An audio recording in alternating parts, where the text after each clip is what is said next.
Hello and welcome to Quadriga, DW's international talk show coming to you from Berlin. I'm Brian Thomas. Great to have you with us. When the counting was over, it was spin time in Washington with both Republicans and Democrats saying they were the victors as they plot the course towards the presidential election in 2 years. So, who won the midterms? Jubilant Democrats celebrating their new control of the House with full powers now to subpoena, investigate, and hold up legislation. For the Republicans, deepening their Senate victory gives them a powerful tool as well. And for Donald Trump, well, the loss of the House means he'll have to find a whole new way of being America's president. US midterms, tough times for Trump. That's our topic today. And to discuss it, I'm happy to be joined by Griff Witte. He's the bureau chief of the Washington Post in Berlin. He says both sides can claim victory and both have real reason to worry. Matthew Karnitschnig is chief Europe correspondent for Politico. He says Trump can still galvanize large portions of the American electorate, a fact that will worry many people both inside and outside the U.S. with just 2 years until the next presidential election.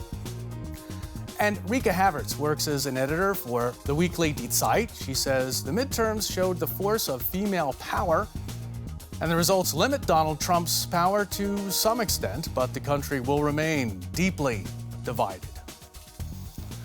A warm welcome to all of you. Great to have you here. Rieke, if I could start with you, you're talking about the role of women in this election. Have women in America completely redesigned the political landscape in this election? Oh, well, I wouldn't go as far as say they redesigned the whole political landscape, but we have seen that never in history have been more women in parliament than right now. I mean, they've been, I think, combined House of Representatives and Senate is more than 100. And what we have seen is that women are mobilizing. I mean, there are more women that are gaining power, and I think that is something that was very optimistic about the election day, and I think that is something very optimistic for the Democratic Party. I think they should gain that momentum and try to speak more to women who are leaning towards voting for Democrats, and I think that is the key for 2020, having people go vote, and I think the women is a key electorate, and the Democrats showed yesterday that they can appeal to those groups. Especially suburban women and urban women were key in this vote. Matthew, were they pivotal, do you think, or were there other groups as well? I think they were absolutely pivotal, especially in these former Republican suburbs that, appear to have gone in the Democratic direction, and there women played a very important role, sort of the suburban mom that, tends to be conservative but really isn't happy with the way Trump comports himself, with the way that, he's addressing a lot of the issues of the day. And I think turned off by Trump's personal style.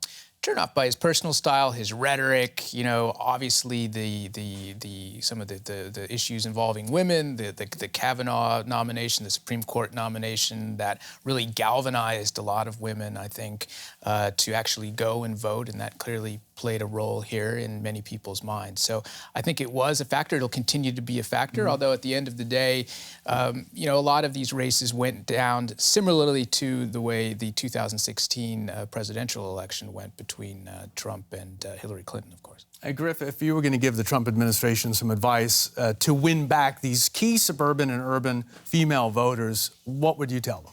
Well, far be it from me to give Trump advice. I don't think he would take advice from a Washington Post reporter. But I think that, obviously Trump has to make a decision. He can continue to govern in the style that he has, which is to be deliberately provocative, polarizing, to intentionally alienate a lot of people, but also win some real diehard fans.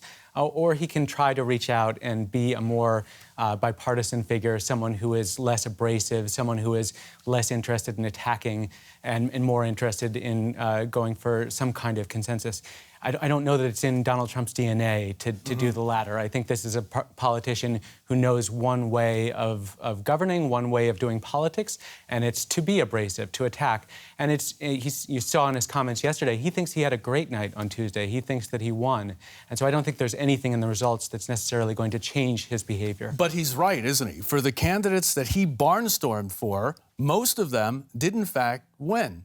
So there was an element of success in how he approached campaigning for the midterms. This was an election that didn't go as badly as it could have gone for Donald Trump. I think there were a lot of liberals and Democrats in America who comforted themselves after 2016 and said he was just a fluke. 2016 was a one-time event, never going to happen again. What we saw with the results on Tuesday was that there is a real polarization in America. It continues, and he has a real base of support there. He does have to worry, though, because you saw in 2016 he blew a hole in the blue wall, this famous blue wall. He got states like Michigan, Wisconsin, Pennsylvania, the upper Midwest states, industrial states. He won back those Rust Belt voters.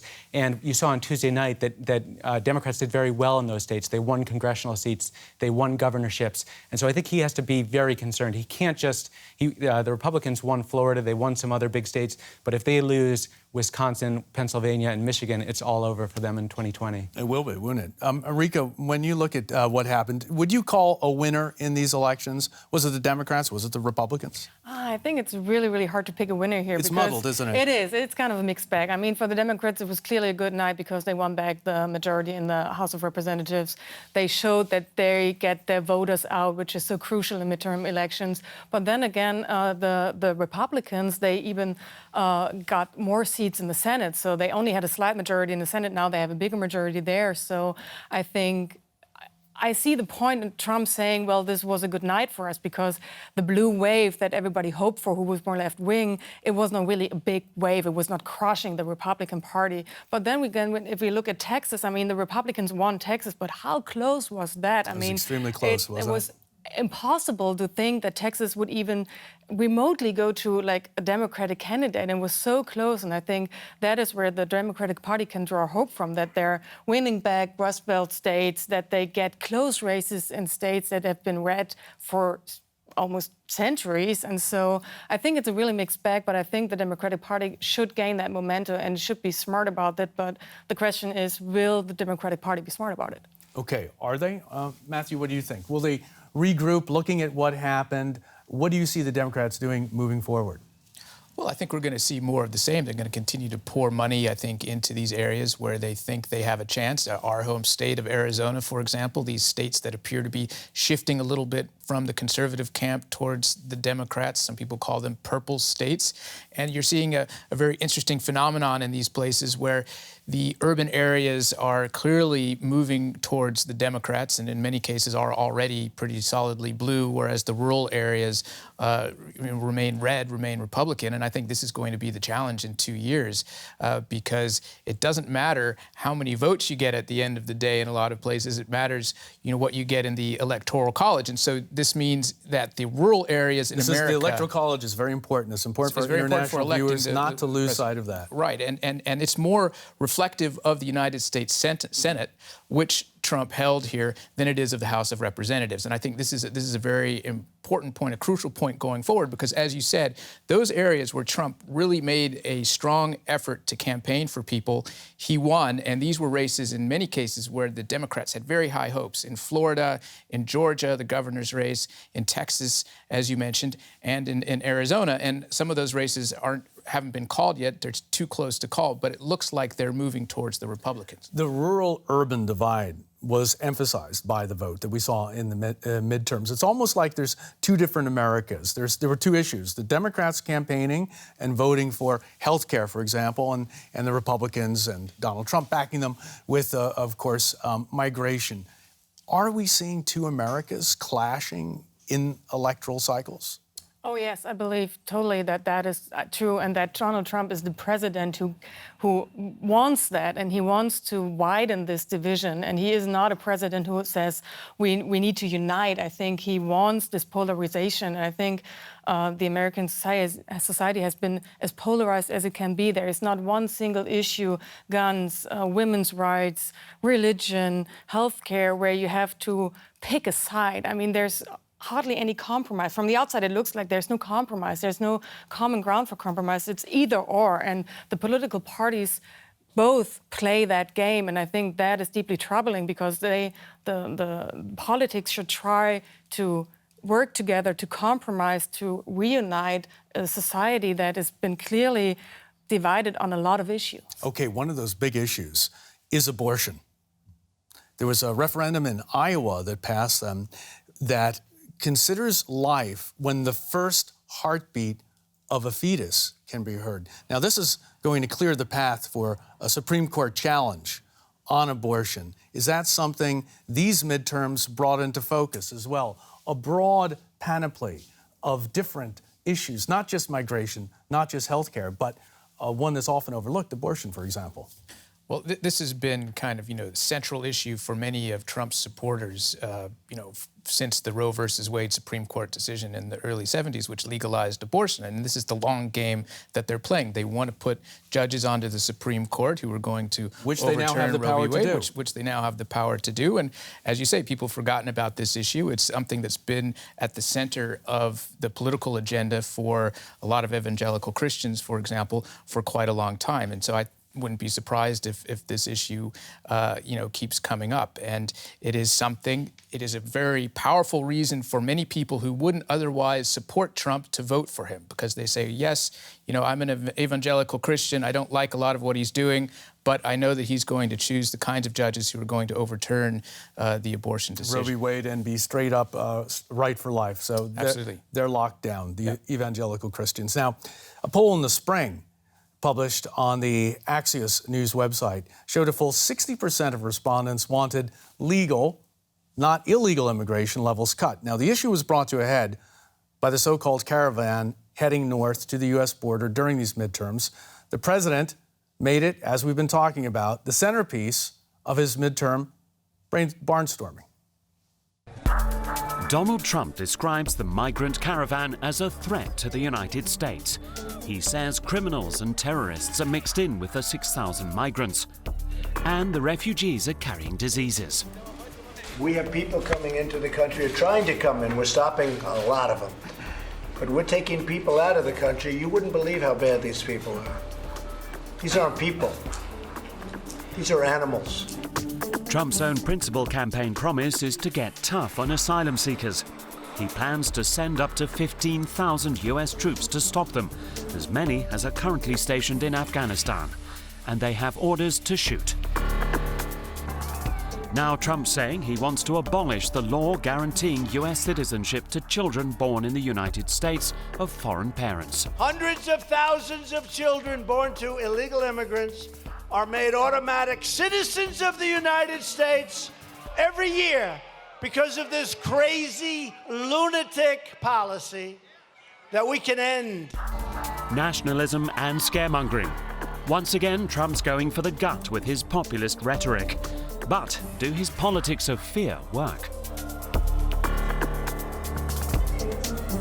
Rieke, was the president fear-mongering on migration? Oh, yes, absolutely. I mean, it's kind of sad to see how these people that are on track to come to the United States, he instrumentalized them. And it was just, for him, it was just such a lucky thing to happen just straight before the midterms. I mean, it's heartbreaking for these people, but for him it was, of course, great because he could play his migration card. He can, he said he wanted change the birthright citizenship thing. I mean, that is part of the amendments of the Constitution. He cannot just do that. But of course, he stands there and says, I'm doing it anyways, and I'll go to the Supreme Court to do it. And of course, that is what is deeply troubling with everything he wants to do.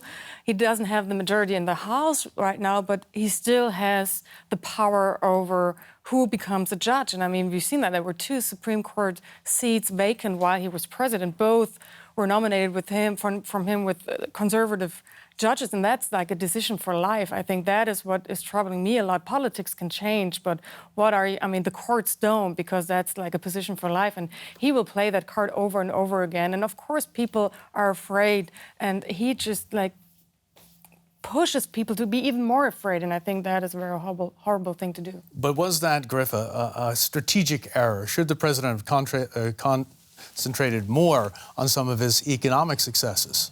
I think a lot of House Republicans would say yes if you caught them in a moment of honesty behind closed doors. I think that they wanted the Republicans to run on their record, which actually, when you look at the economy, is a very good one. You have one of the lowest unemployment rates in recent American history. You have real wage growth. This is an economy that's going on all cylinders, and I think there were a lot of Republicans in these swing districts who would have liked a more unified, less controversial, less polarizing message of, hey, we're creating jobs, we're putting money in your pockets. Trump doesn't do that kind of politics, though. He does the polarization, he does the inflammatory, and so he focused on immigration. And I think it is a real question for a lot of Republicans who lost in these swing districts if the message had been one of, we've accomplished a lot economically and had not been this deliberately abrasive style of politics, would they still be members of Congress today? Okay, Matthew, the Republicans would say, well, the Democrats do their own fear-mongering. We're going to take away your health care. We're going to make cuts to Social Security. Is there a qualitative difference between how the Democrats address some issues and how Donald Trump does? Yeah, I think there is. I think that Trump, takes things, up another level from what has been kind of, the traditional partisan politicking, if you will. And, certainly his references to the caravan and so forth reflect that. I don't think that there's any other politician, mainstream politician in recent American history, either on the left or the right, who would resort to those, to that kind of rhetoric. And that's why, he is part entertainer, he's part politician, and this is the attraction of a lot of people, for a lot of people to him. I think also on the left, he's somebody that people love to hate, and he's sort of captivated, the United States and the world, and everybody's sort of tuning in to see what crazy thing he does next. And I think the question after this election, though, is, how sustainable is it? I don't know that his attacks on the migrants, for example, that really worked. I think, we're going to have to wait and see what the data says about that, and how many people really responded to that, because he's sort of, going back to the old themes that, helped win him the presidency. But if those are issues that really resonate still isn't clear to me, because, as you said, Rieke, the Democrats did make inroads in these former Republican strongholds. So that's got to worry the Republicans a little bit. I mean, overall, I think that the shift of the House to the Democrats can't be that surprising. That is, if you stand back, that's the historic norm. Usually presidents who come in with both houses of Congress in their pocket, they tend to lose, the House at the midterm. But there have been presidents who, despite losing that, end up winning a second term. That happened. Bill Clinton won a second term, Barack Obama won a second term, and they both suffered at the midterm election, just like Trump has. So I wouldn't say this is necessarily too negative for Trump at the end of the day. I think the jury's still out. Okay, what could be negative for him, though, is the firing of Jeff Sessions. Now, he's made a tactical decision here to protect himself and attack, basically, the Mueller investigation, the Russia probe. Was that a wise decision, and will the Democrats, Griff, pick up on that and subpoena, investigate, and make life difficult at that level now, after this firing, for Donald Trump? I think absolutely. I think, Washington is a very different place now than it was before the election. Before the election, it was effectively a one-party town. Republicans controlled the White House, and they controlled both houses of Congress. The Democrats now have the House, and that makes a big difference. They have subpoena power. They control those committees. They can basically drive the White House crazy, just sending subpoena after subpoena after subpoena. And Trump is betting that he can fire Jeff Sessions, and that there won't be much of a repercussion for that. Maybe the replacement as Attorney General will try to shut down the Mueller investigation, which he said as a television analyst that is what the administration should do. But I think that you're going to see a really strong pushback from the House side on that. The question, I think, is, do any Republicans also stand up and say, that's what Trump is doing is wrong, and if they try to shut down that investigation, that's obstruction of justice? Or do Republicans stick with Trump and stay in lockstep with him? I think that there's a real potential, ultimately, for a constitutional crisis here, and I think that that's one of the big questions to watch over the coming months. Rieke, there's been a lot of concerns expressed in the German press about America's system of checks and balances. Is it working? We're facing, as Chuck Schumer, the Democratic leader, was saying, a possible constitutional crisis. When you look at the midterms and the Democrats recapturing the House, are you reassured that the American system works? Well, kind of, because everything you said, I think, is true. I mean, the Democrats will try to use the regained power in the House of Representatives, and I think it's so important for the American political system to have checks and balances in place. I mean, that's imminent for the system. So I'm happy to have seen that yesterday, that they regained the power. But then again, I mean, it's like, it's not only a day after he fires Jeff Sessions, and the new Congress only comes into session in January. So there are 8 weeks to go, and we don't know what will happen. And everybody always says, well, Trump cannot fire Mueller, and he hasn't done so yet. But, I mean, every time we say Trump cannot do this or that, he does it. I mean, it's so unpredictable, and there is still 8 weeks where the old Congress is still in session. So I'm just hoping we make it to January, and then the Democratic Party can play its role, and then we will see checks and balances be in place again. Okay, so you feel confident that we will see checks and balances I am. exerting their due functions. Matthew, when you look at the House victory with the Democrats, the way you cover European politics and German politics, do you think that's something the German populace and German politicians are profoundly welcoming right now? Absolutely. I think that any check on Trump's power is something that Europeans of all stripes, of all political stripes, would welcome, because they see him as a loose cannon. They see him as dangerous, see him as somebody who opposes, their core values, and that is undermining the transatlantic relationship, which has been key, obviously, to European security since the Second World War. So I think anything that dilutes Donald Trump's power is something that people here will look at very positively. But I think people also need to be careful what they wish for, because as he comes under pressure, I think he will become more unpredictable, and the Sessions thing is the first indication of that. And the risk here is that he does end up firing Mueller or ending the Mueller investigation, and this turns into a very partisan issue that he tries to paint the entire Russia investigation, which he already is doing and has done, as a witch hunt, but say it's a Democratic witch hunt. And now they're subpoenaing all of these people and try to discredit it that way. And that could happen very, very quickly. And it certainly seems that's the direction that we're heading. Since we've mentioned Russia, Griff, I'd like to ask you, when you consider America's adversaries, we've been talking about America's friends right now, Germany and Europe.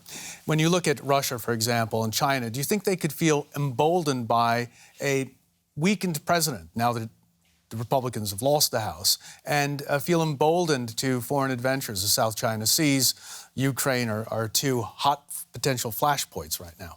I think they've felt emboldened for a while now. I think that they see an America that is, in general, weakened on the world stage, and now you have such deep fractures within the Western alliance, and the fact that Trump and Europe are at odds with each other, the fact that Trump is portraying Europe as, in some cases, an adversary of the United States, which I think is a complete shock to European leaders. For Russia and China, that's a godsend. They're so. They see this as a moment that they can capitalize on. They're trying to capitalize on it. They are capitalizing on it. And I think that will continue, and it would have continued regardless of who had won the election on Tuesday. Okay, what do you think, Matthew? Is this a cause for concern for America about emboldened enemies, or is America going through a necessary process right now of dealing with an increased level of diversity on so many different levels and redefining itself? It's a process of national redefinition. Well, I do think it's a natural evolution. I think that both the Chinese and the Russians realize, though, that Trump's power in terms of the executive office that he holds and his decision-making power over the military and so forth, that hasn't been diluted. He still has the final say on a lot of these crucial issues. So if they were to try to do something in the South China Sea or in Ukraine, I mean, that dynamic is not going to change, and I think they realize that. But overall, I think that this is very good news for America's enemies. They like anything that is really disruptive. certainly the Russians. This is always, their ultimate goal is to destabilize the political system as much as possible. And we're heading into a situation now with the Russia investigation that could be quite chaotic. So it's definitely good for people who want to dilute America's power in the world. What's your main takeaway from this midterm election, Rieke? Slightly optimistic, but I fear that we have to live with Trump a little while longer, and that it's getting more chaotic. I believe that as well, and that the polarization will not stop anytime soon. Griff? I think both parties are going to have to do some hard thinking after this election, and for Democrats especially, they now, the race for 2020 starts, it started on Wednesday, it's already underway, and there aren't really clear lessons from this election, but they're going to have to figure out which direction they want to go in. I'd like to thank all my guests for being with us today, for all their comments and input. I'd like to thank you as well for being with Quadriga. Don't forget to join us next week. Until then, I'm Brian Thomas. Goodbye till then.